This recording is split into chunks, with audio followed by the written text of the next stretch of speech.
Simulan na natin ang ceremony. Anong pangalan mo? Zeynep Yilmaz. Ikaw naman? Dundar Jalikan. Nagdesisyon kayo magpakasal at mukhang wala namang tutol. Ngayon, sa harap ng mga witnesses natin, dapat buo na ang loob nyo. Kung naiintindihan nyo na, let's start. Ikaw, Zeynep Yilmaz, tinatanggap mo bang maging asawa si Dundar Jalikan?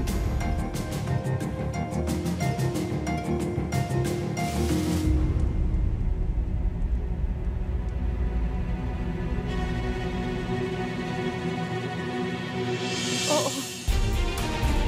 Ikaw, Dundar Jalikan, tinatanggap mo bang maging asawa si Zeynep Yilmaz? Oo.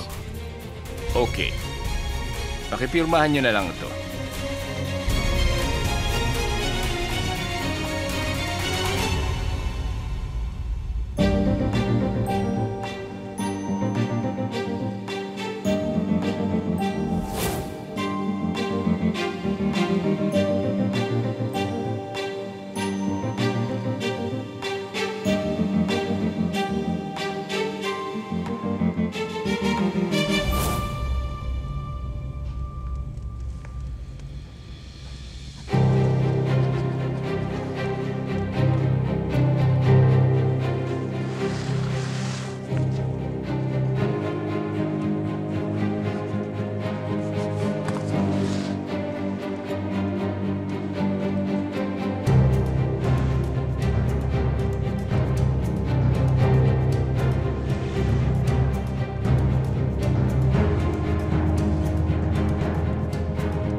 By the power vested in me, I now announce you husband and wife.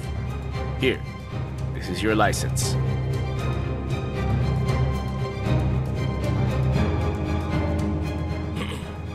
Okay, sige. Iwan na natin ang bagong kasal.